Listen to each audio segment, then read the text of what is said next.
આ બધાય બુતાન તોડી નાખેલા છે. જો અમારા કઈ રીતે તમને એ ઝપાઝપી કરીને ઢીકા પાટું મારવાને બદલેમાં બધાય તોડી નાખ્યા મારા બુતાન. પછી એને ગાયબ કરેલી છે. હજી સુધી મારી બેનનો પત્તો નથી કે એ આરોપીનો પત્તો નથી. ને શું નામ છે તમારું? ગોહિલ અભયસિંહભાઈ રામભાઈ, ગામ વાવડા. અભયસિંહભાઈ, શું બનાવ બનેલો છે તમારી સાથે? મારી સાથે એ બનાવ બનેલો છે કે મારી બાજુમાં ધોમધકાર દારૂનો ધંધો ચલાવે છે હરેશભાઈ ભીમભાઈ ગોહિલ, ગામ વાવડા, વાવડા, તાલુકો ઉના, જિલ્લો ગીર સોમનાથ. ને મેં એ ઘરાક આવ્યા એટલા માટે મેં એને એ કીધેલું છે. કોણ ઘરાક ક્યાંથી આવ્યા અને શું લઈને આવ્યા? ઘરાક 2 વ્હીલ લઈને આવેલા છે, વાવડાના છે. એક છે કાળુભાઈ ભીમાભાઈ બારિયા, ને બીજા છે સંજયભાઈ ધીરુભાઈ ટાચક, ને ત્રીજો માણા અગાભાઈ મંગાભાઈ કરીને આવ્યા. એટલે મેં અગાભાઈ મંગાભાઈને એમ કીધેલું કે અગાભાઈ તમે અહીંયા આવોમાં, મારી માલિકી છે. તમારી માલિકીમાં શા માટે આવ્યા? મારી માલિકીમાં એ પાછળના ભાગમાં દારૂનો ધંધો કરે છે, વેચે છે, દિલ્હી હરેશભાઈ ભીમભાઈ ગોહિલ. એટલે એ માટે આવેલા છે, એ દારૂ લેવા આવેલા છે. એટલે મેં એને ના પાડી. તો એ ભાઈ એ ઘરાકે છે ને હરેશભાઈને કીધું કે આ ભાઈએ મને અહીંયા ના પાડી એટલે હું દારૂ દેવા કે લેવા નહીં આવું તારી વાડીએ. તો કહો વાંધો એમ કરીને અહીંયા નદીની તળેમાં મને 5 વાગે સાંજે ફોન કર્યો. કોને ફોન કર્યો? સંજયભાઈના મોબાઈલમાંથી ફોન કર્યો ને કે હું સંજય બોલું. હું કહું ભાઈ શું કામ છે? તો મને કહે કે મારે છે ને હું દારૂ વેચી ને મને કાંઈ પણ કોઈ કાંઈ નહીં કરી લે મારું. હું કહું વાંધો નહીં ભાઈ. ત્યાં પોલીસ આવીને રેડ? ના, પોલીસ રેડ કરતી જ નથી. પોલીસ ક્યારે આવતી જ નથી? ક્યારે આવતી જ નથી. પછી તમારી સાથે શું થયું? પછી હું સાંજના સમયે 9 વાગે કાંધી ગામથી BMCથી દૂધ ભરું છું. દૂધ ભરીને અહીંયા હોન્ડા દૂધ ભરવા માટે શા માટે, કઈ રીતે? હું ડેરીમાં મારી રિક્ષા ચલાવું છું, છકડો રિક્ષા છે. વાંથી હું દૂધ ભરી ને અહીંયા BMC હોન્ડા શોરૂમે આવું છું. BMC dairy? હા, ડેરીએ આવું છું. વાંથી એ લોકો વાવડાની વચ્ચે નાટેજ ગામને કેળેથી હું આવ્યો એટલે વાવડા તળાવ છે ને વાં ઊભા હતા 2 જણા, સંજયભાઈ ધીરુભાઈ ટાચક ને ભીમાભાઈ કાળુભાઈ બારિયા. એમને ઊભા હતા? કોઈ વાહન લઈને ઊભા હતા? 2 વ્હીલ હતી એની પર કે 2 વ્હીલ હતી. પછી શું થયું? એને જે પણ વાત થઈ હરેશભાઈને ને એ ત્રણેયને, એટલે એ 2 લોકોએ મારો પીછો કર્યો એટલે હોન્ડાના શોરૂમે આવ્યા.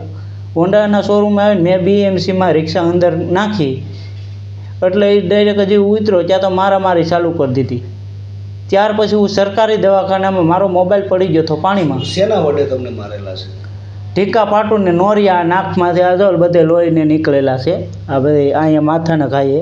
ભાઈ તમારું શર્ટના બુતાની આ બધાય બુતાન તોડી નાખેલા છે. જો અમારા કઈ રીતે તમને એ ઝપાઝપી કરીને ઢીકા પાટું મારવાને બદલેમાં બધાય તોડી નાખ્યા મારા બુતાન. પછી તમે ત્યાંથી મારે મોબાઈલ નહોતો એટલે હું ડાયરેક્ટ સકડો રિક્ષા લઈ મેન કરીને સરકારી દવાખાને પહોંચ્યો. કેટલા જણા હતા મારવામાં તમને? મારવામાં 2 જણા હતા. કોણ?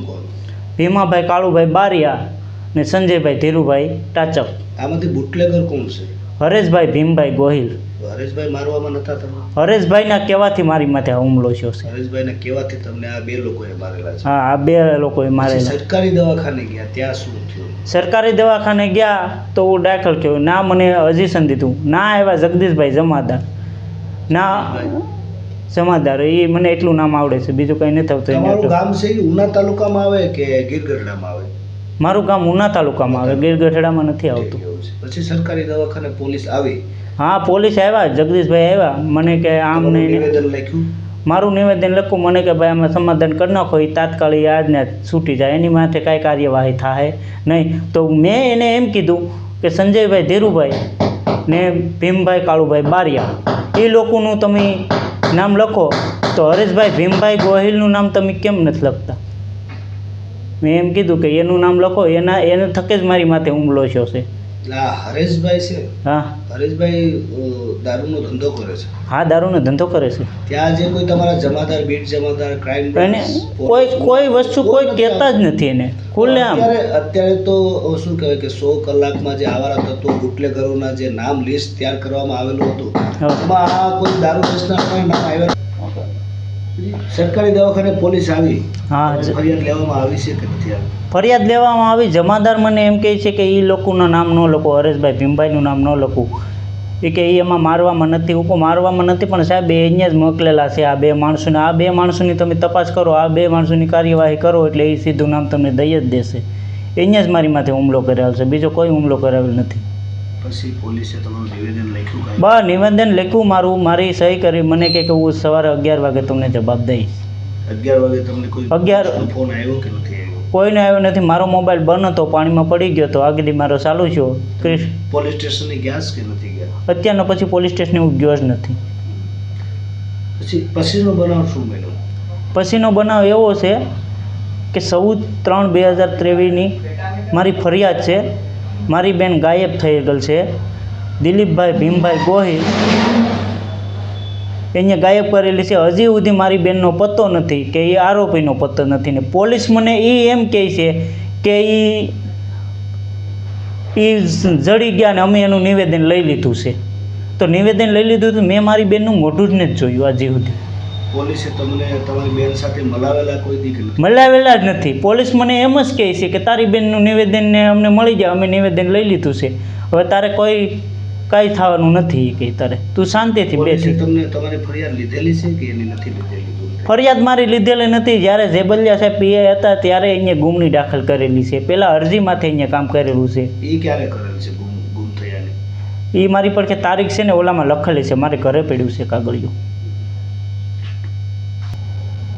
તમારી સાથે બનાવ બન્યો છે, હવે તમારી માંગ શું છે? મારી માંગ એવી છે કે વાવાડા ગામમાં ખુલ્લેઆમ હરેશભાઈ ભીમભાઈ દારૂનો ધંધો કરે છે, એને હજી સુધી પોલીસે કોઈ કાર્યવાહી કરી નથી. મારી માંગ એવી છે કે આ ધંધો બંધ થઈ જવો જોઈએ. અને માને છે ને કાલે સવારે આ ધંધો બંધ ન થાય તો હું DSP સાહેબ પર કે જાય, ગાંધીનગર જાય, તમે કયો ના જાય, પણ આ મારી માંગ આ પૂરી કરો તમે. તમારા આ જે ત્યાંથી જે દારૂ વેચાય અને દારૂ લઈને કોઈ બુટલેગરો આવતો, કોઈ દારૂડિયાઓ આવતા હોય, કોઈ બુટલેગરો જે કોઈ હોય ત્યાંથી દારૂ પીને કોઈ તમારી આજુબાજુનું કોઈ દિવસ ગાળાગાળી બોલે એવું કોઈ દિવસ? હા, ગાળું બોલે છે, જેમ ફાવે એમ બોલે છે, ગાડીમાં પાઇપું રાખે છે, ટીયુ રાખે છે, કોઈ એને કહેતું જ નથી. આજુબાજુમાં તમારી બેન દીકરીઓ કોઈ? મારી બેની દીકરીઓ બધી રહી છે, પણ પોલીસ આવે છે, ફરિયાદ લઈ જાય છે ને ઉપરવાટ અમારી માથે ખોટે ખોટા 8-8 10-10 નામ લખી ને ખાટલામાં ભાભાવ પડેલા છે એના નામ લખીને ખોટે ખોટી ફરિયાદ કરે છે. આવો બનાવ કોઈ દિવસ? હા, એ બનાવ બન્યો છે. એ પછી તો અમે SP સાહેબની ઓફિસે પણ ગયા હતા કે આ ખોટે ખોટે અરજી કરે છે ને ખોટે ખોટા ગેરઅમી હોય ન હોય નામ લખીને તો પોલીસવાળા અમને એમ કહે કે તમારે જામીન દેવા જ પડશે. પણ કેવાના અમે તમને જામીન દઈએ? વારે કહીને ઘડીએ અમે બાંધતા નથી. આખા ગામમાં પૂછી લો. અમે હાવ ગરીબ માણસ છે. અમે ટિકિટ ભાડું કરી ગમે નથી ઊંચી પાસીના કરીને પણ અમે જવાના છે ગાંધીનગર છે. પોલીસ આ જે દારૂ વેચતા હોય ત્યાં પોલીસ કોઈ દિવસ રેડ કરી છે તમારા ગામમાં? પોલીસ અમારી બાજુમાં આવતી જ નથી. તમારા ગામમાં કેટલાક લોકો દારૂ વેચતા છે? મારા ગામમાં તો વેચે એક આ હરેશભાઈ ભીમભાઈ એક જ ગોહિલ પોતે. ઇંગ્લિશ દારૂ વેચે કે દેશી દારૂ? નહીં, દેશી જ વેચે છે. દેશી વેચે? હા. એના તમને આમ ક્યાંય ખ્યાલ છે કે એની ભઠ્ઠીઓ અડ્ડા હોય હાલતા હોય એવું? એ ક્યાંકથી વેચાતો લાવે છે, ઉમસથી લાવે છે કે સિંબરથી લાવે છે, એને પાતાપરની નેળમાં દઈ જાય છે દારૂ. એવું છે? હા. હવે પછી તમે ઉના પોલીસ પાસેથી શું આશા રાખો છો? અમારે ઉના પોલીસ પાસેથી એ જ આશા રાખવાની છે કે અમને અમારો ન્યાય મળવો જોઈએ. નમસ્કાર મિત્રો, હું ફિરોઝ ઈરાની આજે તમને એક નવી વાત કરવા આવ્યો છું. દીવ મિરર ન્યૂઝ જોતા રહો, સબસ્ક્રાઇબ કરવાનું ભૂલતા નહીં અને શેર કરવાનું પણ ભૂલતા નહીં. સત્યની સાથે જોડાતા રહો. નમસ્તે મિત્રો, હું છું ચાંદની પરમાર. આપની મનપસંદ ચેનલ એટલે કે દીવ મિરર ન્યૂઝ ચેનલને લાઈક કરો, શેર કરો અને ફોલો કરો. અને હા, તેમાં દરરોજ તાજા સમાચાર જોવાનું ભૂલશો નહીં. દીવ મિરર ન્યૂઝ દરરોજ લાઈવ અપડેટ ગુજરાત રાજ્ય દેશ દુનિયાના તમામ બ્રેકિંગ સમાચારો નિહાળો દીવ મિરર ન્યૂઝ ચેનલ પર.